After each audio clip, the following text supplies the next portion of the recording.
Hi, everyone. Welcome to the B++ podcast, a podcast where we speak with leaders from around the world, leaders who are here to solve your problems as leaders, as people in decision making positions, as people who are trying to push the boundaries for their organizations and themselves. My name is Abhi, and today I'm very, very happy to introduce a very special guest, Art Johnson, all the way from Minneapolis, enjoying a bit of warmer weather. How are you doing, Art? I'm doing just fine. Thanks for having me. Yeah, absolutely lovely to have you. And just an introduction, Art is the CEO of Infinity Systems and a management consulting leadership role that he's been playing for quite a while. An organization that the more I heard about it, I found it very interesting. It says that helps leaders identify and rectify organizational misalignment. And I could think of 500 ways that organizations are misaligned, and I need to sort of ask you a lot of questions about it. And also, what would be really interesting to talk about is the book that you've written. So, Art is the author of The Art of Alignment, a data-driven approach to lead aligned organizations. So, I see the word alignment a lot, and of course, the word art, coming from you, quite interesting as well. So what inspired you, right? I mean, I always ask because I know, and speak with a lot of leaders and they are doing fabulous work, but not everyone has enough content or feels that compelling need to then pen everything down in a book and says, okay, I'm ready to share this with the world. So what led to this book? So as a kid, grew up in a predominantly white neighborhood and basically integrated my grade school. And as the first person of color in the school, and only at the time, I had this need or I quickly learned who was on board and who was against me. And it carried on into my professional career as well. And so as I moved up the corporate ladder pretty quickly, it became paramount to get everybody on the same page. And the faster you know who's on board, who isn't, the more effective you can be as a leader. So right. When I learned that we had significant areas of misalignment where people were varying from or swaying from the mission and the vision of the organization, it became critical to figure out what was driving that, how to measure the degree to which they were aligned or misaligned, and then how to quickly rectify those things. So I grabbed a handful of PhDs. I said, there's got to be a way to measure this. They said, well, there are tools out there. And the answer back was, well, Art, you can use your engagement study. I said, well, I've been using that for some time now, but what I kept finding out was that there were people that were very engaged, but they weren't all engaged in the right things. And so it became paramount to measure this idea of alignment, which is to take engagement and add purpose to it. And that way we land in the space of alignment. And the more aligned an organization is, no secret, the better it performs. So we began measuring this right away, quickly found within the last significant leadership role that I had in corporate America that there was extreme misalignment. Once we fixed it, we were able to drive top line revenue 13% year over year in a flat market. Now, that is extremely difficult to do as a market leader. When you own 55% of the market, you have to take market share to do that. And it was clear that we had something at this point. And so then to take and begin to expand that effort and continue to drive that performance for the next 5 years, and then quickly realize that this is something that I need to share more robustly and get it out into the mainstream. So at that point in time, I decided to commercialize what we now refer to as orgametrics, organizational metrics, and that's a way to measure organizational alignment. And at that point in time, after a few years of doing that and collecting enough data, it was time to write a book and share some of the findings. And I'm so glad you did, and one of the things that you just said, a couple of things, were of huge interest. I believe the organization that you're talking about and that you had a significant impact over was probably Medtronic, right? I Correct. I read I read somewhere that you helped them increase their revenue significantly by this alignment. So that was fabulous. So I mean, there was already proof of concept, so to speak, before you even got started, and and obviously coming from market leader, that makes it so much more valuable, because then everyone knows there is a playbook. So the other thing that you mentioned is engagement with purpose, right? Is that what you said? Yeah. That's correct. So one of the things, and I believe when you say engagement with purpose, it means, an organization's leaders have a certain vision and mission, as they call it, for the organization, and make sure that the employees or, followers, so to speak, are aligned with that vision in the sense, and not only aligned because they have to be kind of aligned, but do it very enthusiastically. So is that what it means? Absolutely. We want you to show up and bring your full self to work.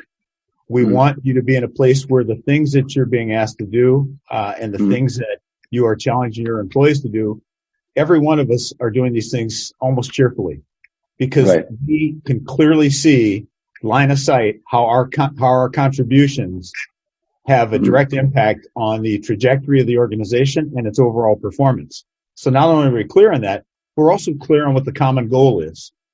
So a lot of the responsibility rests with the leaders of the organization to sell the vision. You talked about it, right? This idea that we've created a mission statement that says who we are, but the world wants to know everyone wants to know what the world's going to look like if we do realize that mission.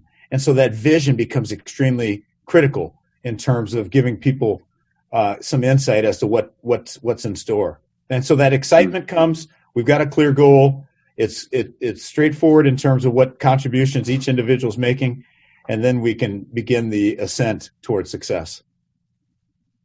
Absolutely. And how easy or difficult it is, right, to find that vision, right? In the sense, because again, what you're saying is the onus is on the leader, and leadership in itself is quite challenging on a day-to-day basis. And then to find that vision, right? So for instance, first, it has to be vision that everyone will feel excited about or buy into. And then secondly, keep sort of evolving with time as well. So how important is there a way that a leader should define what that vision is and what that mission is before they share with their teams? Or is it something that, you just know instinctively and that everyone then has to buy into that leader's vision? You know what I mean? Well, I think that, like I said, the leader has to sell it. Right. So if in fact we've established the mission of the organization, and I'm trying to get everybody to espouse that mission, and it become truly imbued in the hearts and minds of the employees, then I've got to sell what the world's going to look like if we're able to accomplish that. So there are some nonprofit organizations. I think St. Jude is one that has a nonprofit hospital that makes the statement that we won't stop until cancer is completely eradicated. And so that vision of no longer there being cancer and this fear of people dying from it, it touches the hearts and minds of every employee. And when you start to see people leaning in and helping to identify ways to alleviate it and making their contribution and be able to put their stamp on it, and then being rewarded and recognized for those efforts, it creates an atmosphere and an environment where people can really get excited. And so that's part of the role of the leader is to create that energy and excitement around what it is we do. And a simple word to describe that is purpose. Why do we show up every day? Why do we lean into our work? Why do we put our best foot forward? Why do we stay late in the day and after hours to continue our work?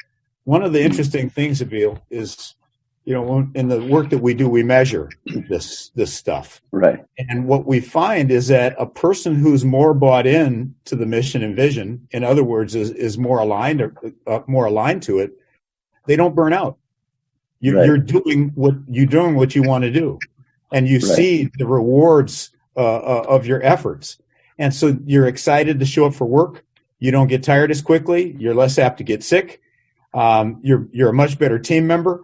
all kinds of wonderful things happen when a person has bought into to the vision. Right.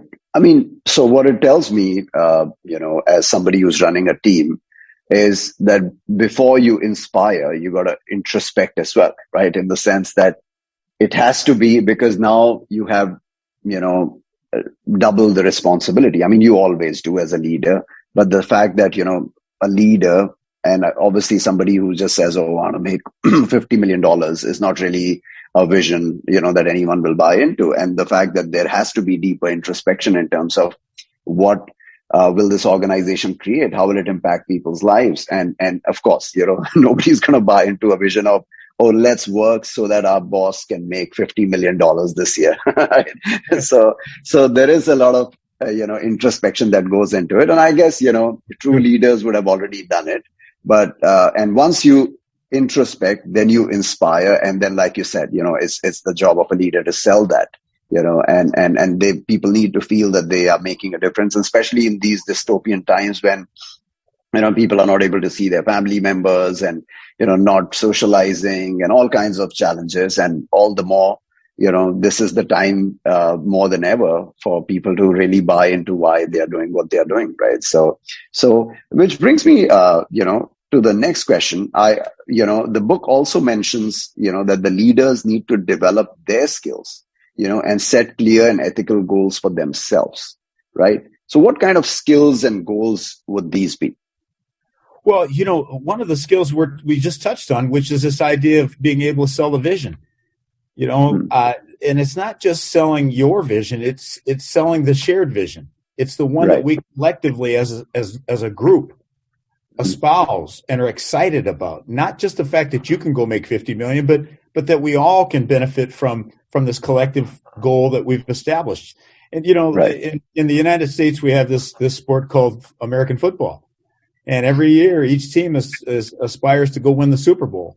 And so that becomes the shared vision of the organization. It's not about one player becoming the most valuable player and saying that's what we're all here to go do, make this one individual the most valuable player. We are trying to go win a Super Bowl. And that means we all win and we all get a Super Bowl ring and we benefit, and the world, as we know it, will be different. We'll see it through a different lens.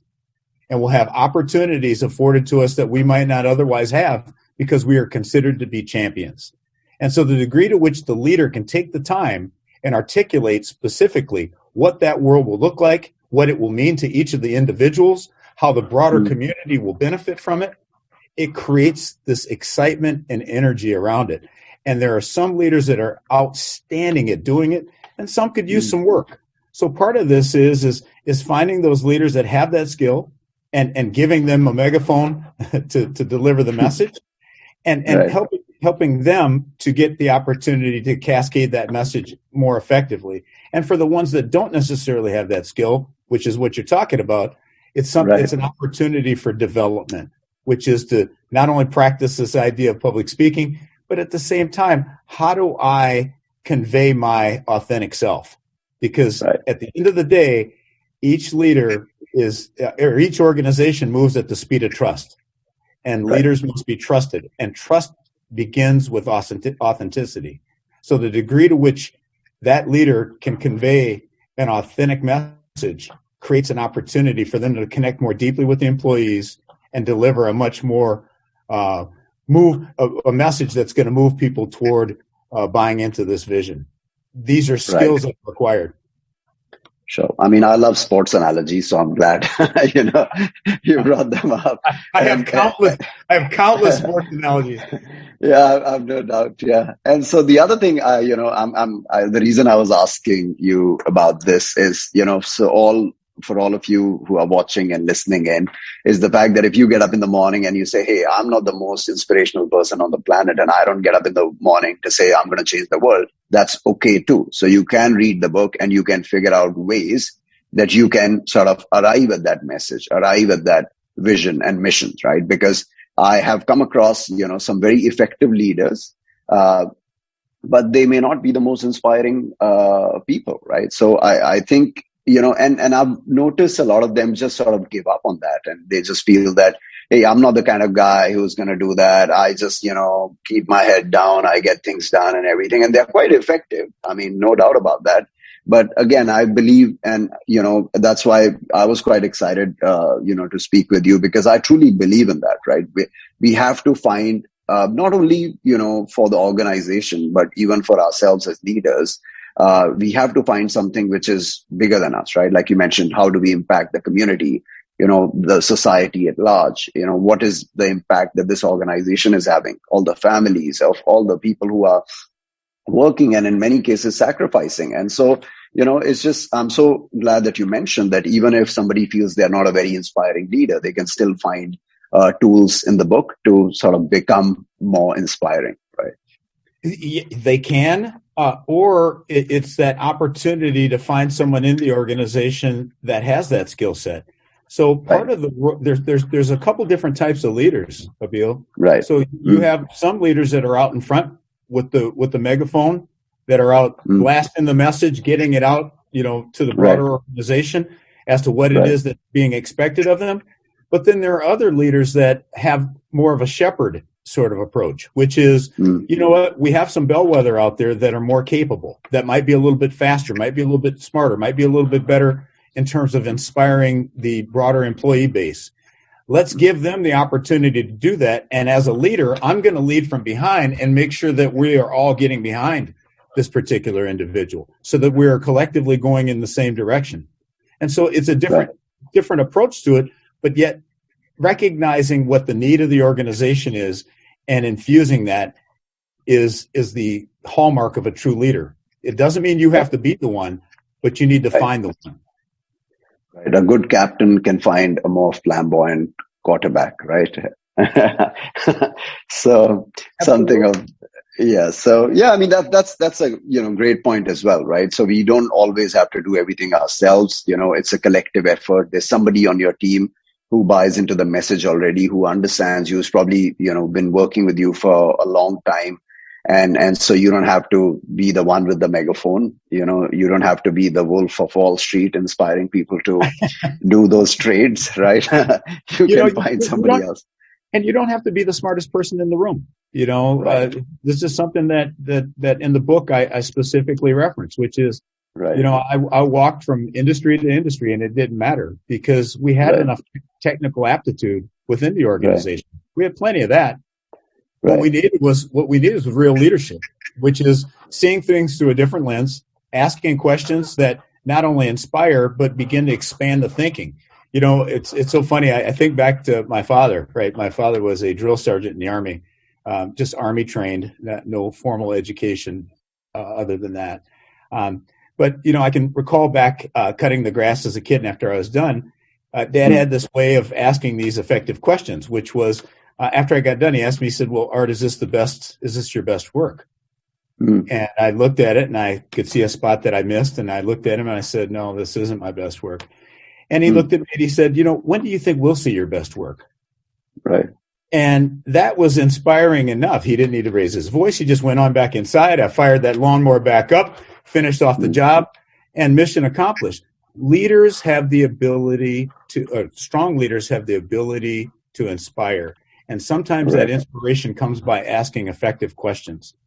And my father was an outstanding communicator, and I learned at an early age. And in fact, in chapters 1 and 6, we talk about leadership, but chapter 7 talks about communication and the power of bidirectional communication. Right.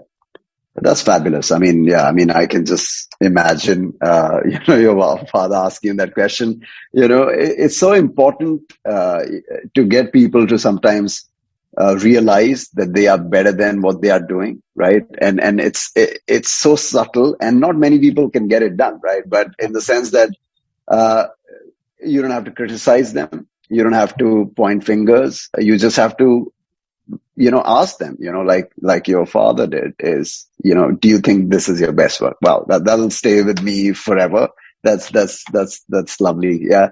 Another thing I wanted to check with you is, some things that we've realized, right? So I will sort of probably speak from experience that sometimes when you're interviewing people, when you're trying to get people on board, right? So is there a way where you realize whether this person is the person who's going to buy into that vision? Because I must say, and I know, you talk about, you know, a good listener, somebody who is a great interviewer is a great interviewee.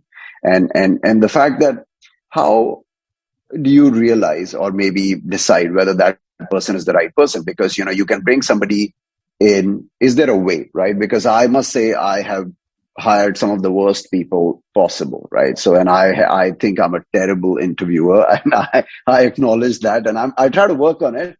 But again, I've tried to find somebody else in the organization who does that, right? So because I come from a place where I just believe that everyone else will believe, and then I just make terrible mistakes. So is there a way for an employer or a leader to identify those people before they even become a part of the organization? So I think it's safe to say, be slow to hire and quick to fire, right? So when you identify someone that clearly does not align with the mission, vision, and does not express and demonstrate the desire to do so, you've typically got to move quickly, because not only could this person potentially create a cancer within the organization, or they could just simply quit and stay on, right? So they don't always just leave. They many times stick around and create more problems. So you typically have to move quickly on that. But the idea of hiring the right people, there's a couple things that I always try to keep in mind. Early in the interview process, I talk about mission and vision, and I talk about things that we aspire to be as an organization, and the pathway by which we have chosen to get there. And I try to get a sense for how they've bought into this on the front end, but how they might contribute to it as well. And kind of what I'm looking for is critical thinking in that area. I'm looking for the passion and energy being brought to the answers. And then once I got a pretty good sense of that, then this idea of references, as you know, I never check with the references you give me, because I've got to find other ways to begin to figure out who it is that I'm hiring. And then at that point in time, I'm more apt to make that decision after I've gotten that adequate feedback about the individual. But it's a difficult thing. There's no surefire way to determine. You have professional interviewers out there that are really good at answering questions, but typically someone who has a track record of success with minimal broken glass. In other words, they're reasonable to work with and deal with, are usually pretty good signs. Right. Okay. Sure. I mean, I think, like you said, be slow to hire and quick to fire. So I think we can do the latter quite well. We need to just slow down our hiring process, and obviously, it's tough in the technology business these days because, there's such a demand and supply mismatch, and, everyone has like thousands of options out there. And I'll touch upon, I know you talk in the book about different age groups and how to sort of keep them aligned. I'll come to that. But I want to ask you, you spoke about how you can measure the alignment, right? So in the sense, so is there like a alignment, sort of metric that you can say, okay, this organization is, let's say, 20% aligned or 50% aligned, and then, and how do you sort of, come to that conclusion? And I believe, that also talks about the 9 pillars of alignment. So maybe you could share a bit more about those. Well, I appreciate that. So these things are outlined in the Art of Alignment, the 9 pillars specifically, which are the components that we use to measure organizational alignment. This is vetted by PhDs. We have a high level of psychometric scores associated with each of the pillars, and then the collective score in terms of being able to measure organizational alignment via this tool we call Orgometrics. And so the 9 pillars get at individually different elements that contribute to how aligned an organization is. We talked a little bit about leadership. We talked a little bit about communication. There are a couple others I'll just highlight here real quick. One is accountability, and that is a culture that many organizations espouse. And what we see oftentimes is everybody wants to measure specifically what is the accountability score. Can you give us a sense of what that is? And that becomes the the target to go after. We're going to go fix our accountability score. But if Right. you're really trying to address that, Abil, the key here is to measure and monitor empowerment. So Mhm. the degree to which you empower people to go make decisions and take action and hold them accountable for the outcome is just as important as the measurement of progress. And so part of the exercise here is to begin to push decision making down in the organization as best you can. If you can't do that, then we've got to talk about some of the hiring practices, and we've got to go Right. fix some of those things. But assuming that we have the right people on the bus, the key is to push decision making down, then to hold those accountable to those actions and outcomes, if you will. And then once they achieve the goal, make sure that we're recognizing the effort and the work that goes into that. And so that we can begin to rinse and repeat these activities. But in paramilitary organizations, what we see is high accountability score, low empowerment score. In other words, people are being told what to do. And when you tell somebody what to do and then you try to recognize them for what they've done, who are you really recognizing? Right. You're in essence recognizing yourself. And so we get ourselves into this vicious cycle that we have to reverse. And the way that the recommendations that we put forth, that the book puts forth, is leaders should ask more questions than answer questions.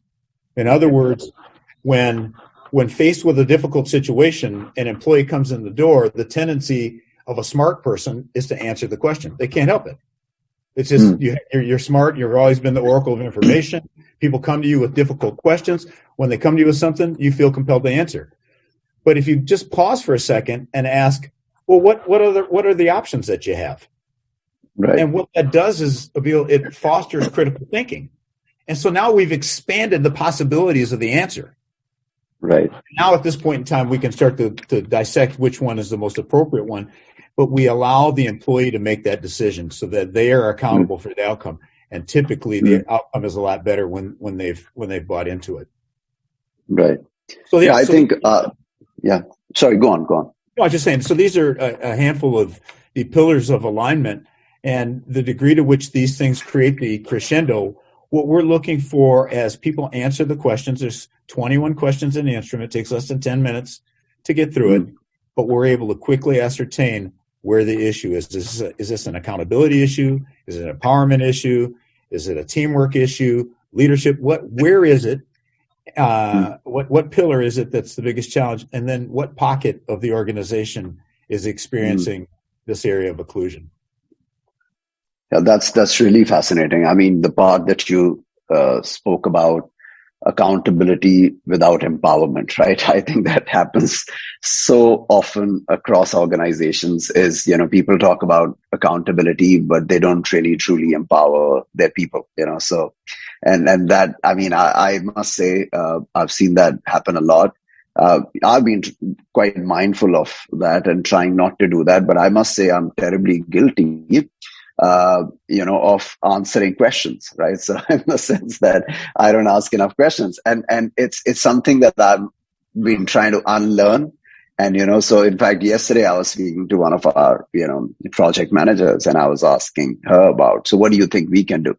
And honestly, it didn't come naturally to me, because I was ready to end that conversation in 30 seconds and say, do this, do this, do this, do this. You have messed up, now fix it, or whatever. And what I realized was that she came up with a response that was very refreshing and something I could not have ever thought of. And that was, that was a, sign that I need to step back a little and just sort of curb my natural instincts of answering questions and ask a lot more. So yeah, I mean, that's really fascinating. Yeah. When you do that, you give the organization energy. What you've done is you've empowered that employee. When they leave your office, so the goal is to have them leave your office with more energy than they came with. And so the fact that you've empowered them and that they've come up with their own idea and they get to go implement it, and that they have your trust and confidence that you're behind them and willing to support them, that creates a lot of energy within the organization. We call that zapping the energy to the organization versus sapping it of its energy. Okay, I'll focus a lot more on zapping now. That's a pretty cool term. Yeah, which brings me to the question that I was referring to earlier is, how do you handle, people from different sort of backgrounds and most importantly, different age groups, right? So for instance, different things drive different people. So, and not to sort of generalize or stereotype here, but in the sense that, we all know that the younger lot are inspired by completely different things in most cases than people with a lot of experience. So, for instance, if somebody's looking for stability, somebody's looking for recognition, maybe somebody younger is looking for a sense of purpose, like more work-life balance, because I think the days of, okay, I'm going to work 65 hours a day so that I can, I can get a pat on the back from my boss are long gone.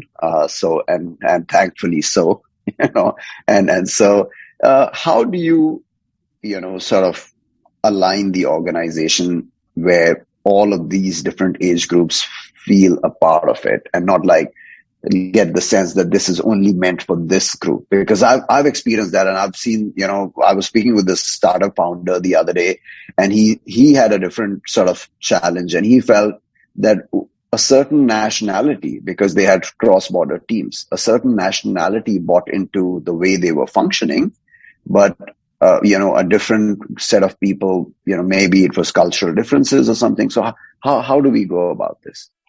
So, it's interesting you asked this question. So, what we found in our work was that certain pockets in different organizations felt disenfranchised. Right. So, for instance, as we measured organizational alignment, we would see that different nationalities, in some instances, felt more disenfranchised than others, and therefore were more misaligned. And Right. so it prompted us to dig into that, and out of it came another instrument of measurement called Equimetrics, which is measuring specifically diversity, equity, and inclusion. I would just say this, and what we're learning in this exercise as well is that you have people that are in the age range of your typical millennials, but then they think like baby boomers. And then you have certain that age range of baby boomers that think like millennials or Gen Zers or whatever. And so we can't be so sure that they're going to fit into one category. So the basic premise in terms of how to deal with employees is to move from the golden rule to the platinum rule, which is the golden rule is to treat everyone as you want to be treated. But the platinum rule is to treat people the way they want to be treated. And the only way that you can find that out is by getting to know them and understanding where they're coming from and understanding specifically what things matter to them. And by doing that as a leader of the organization, what you're doing is you're sending a message to that team that this is, one, important to me. Two, it helps build trust within the organization. It must be done in an authentic way. But then it also gives a blueprint to that leadership group as they go to cascade that sort of ideology to their leadership teams. And so it becomes important, particularly at the top of the organization, because you set the stage and the tone for what it is that the type of culture that you're trying to create. And if it's one of this servant leadership, which is this concept of the platinum rule, then I think it's critical that you take the time to get to know the players on the team and not just ask them to show up and do their job. Wow, that's really, really insightful. I mean, I think I must say I've not really looked at it that way, and at least not looked at it from a point of view of wanting to do it. There have been a lot of attempts made, some successful, some not so successful, in terms of getting to know people. But it's I think it's not been sort of embedded in the organizational culture. And I can't think of many organizations that are doing that. In fact, I can think of hardly any organizations that are doing that, because there is this top-down messaging. And then, of course, there are a lot of bells and whistles in terms of getting people to believe in something. But, this, what you're talking about, is a very sort of fundamental change in which an organization is run, where, not think about how you would like to be treated, but so in a way that Sorry, go on. Yeah. I was just going to say, I would tell you that pay doesn't always solve it. In fact, very Yeah. seldom does it solve the problem. Many employers think, well, I pay you to do this work. Yeah. So then go Right. do it. But what you're going to get is just enough to satisfy the need. Whereas if you had a person that had real purpose for what it is that they're trying to do, you're not only going to get what you expected, but you're going to get something more and something more meaningful. And that person's also going to create more energy for the people around them so that we can Right. collectively move faster and have excitement about the work that we're doing. There's an organization, a very large state government agency that elected to do just that. And they figured that the voluntary turnover within their organization was substantially high, and they wanted to address it. So what they Right. did was they increased the pay of those employees by 20%. And what they found was it didn't move the needle at all. People still were opting out and choosing to leave. So compensation doesn't necessarily solve this. It's the Right. degree to which I feel a sense of purpose to the work that I do, and I will feel that sense of purpose if I understand how I can contribute and that contribution is significant. I can see line of sight what's expected of me and how I'm evaluated, and they are consistent. And then also I feel like my voice is being heard. And that's a lot of times what we see in the classic millennial space. Do I feel like my voice is being heard? And the degree to which that's in play, it seems to have a direct impact on voluntary turnover in a positive way. Absolutely. I mean, in fact, it's so interesting you say that. I was reading this morning that a lot of the, large Indian tech companies, for instance, they have attrition rates of up to 21-25%. I mean, these are large companies hiring thousands and thousands of people every year. And what they've realized, and very much in line with what you just said, is that it's the non-monetary incentives that keep people at work. And so a lot of them have introduced, different things in terms of, training programs, for instance, or, some kind of foundations and community within the organizations. So, yeah, I mean, I think it's so important for organizations, especially in this day and age, to understand, like, for instance, when we live in a world where even Netflix tells you to watch something very different from what it tells me, and what is a 97% match for you, maybe a 57% match to me, then we cannot treat all our employees the same. That's right. They have to be treated very differently, and we have to, I think, make a much bigger effort in understanding them. So, yeah, I think, that's what I'm going to try and do a lot more this year. So before I let you go, and I know it's getting late in your part of the world, I just wanted to, I like to, speak to thought leaders and try and get some predictions or, their understanding of some trends globally. And I think you would be the best person to, answer this question. And I feel, in my lifetime that this is probably the biggest shift when it comes to employer-employee relationship. So it was already happening, has been accelerated by, the pandemic and, the way when people don't even meet. So I wanted to understand what's your thoughts on, some of the trends you think about the future of organizations. There are reports that say there would be more than 1 billion digital nomads in the next year or so. So obviously we know that gig economy was picking up quite a bit.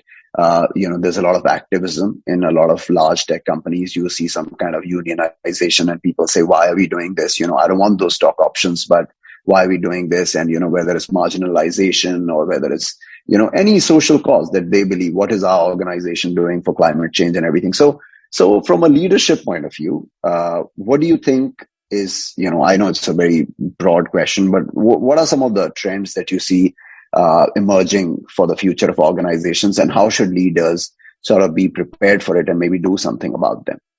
Well, I think number one, performers, high performers within the organization are going to vote with their feet. And when they're not getting what they want out of the organization, they're going to like to go do other things. They have the skills to be able to do it. They have the ability to market their capabilities through social media. And land on their feet doing something else. So keeping your high performers is going to be a challenge. And there's some ways to go about that, but that's a trend that's definitely here to stay.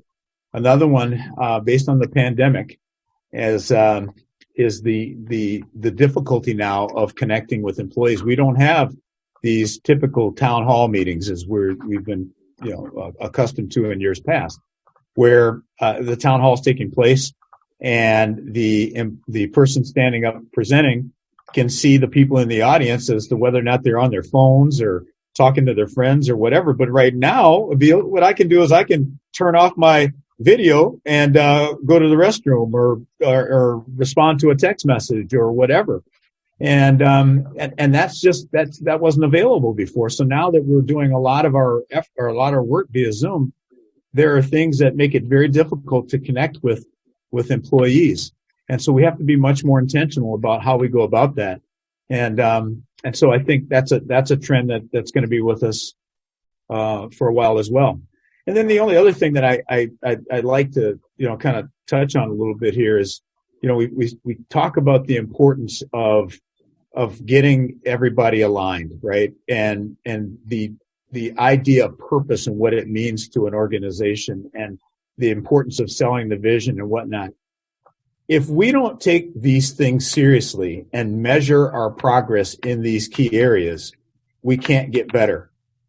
The book talks about measurement, the things to measure. It talks about how to measure them, but the effort has to be there to do that, and then to look at what these pillars mean. In other words, when the accountability score goes up, what does that translate into? Does that translate into higher profitability? Does it translate into reduced voluntary turnover? Which one of these pillars has a direct impact on the thing that matters most to you as a leader of the organization, so that as you unpack the questions in that pillar, you can begin to put strategies and formulate ideas that ultimately help you achieve the goal that you're after.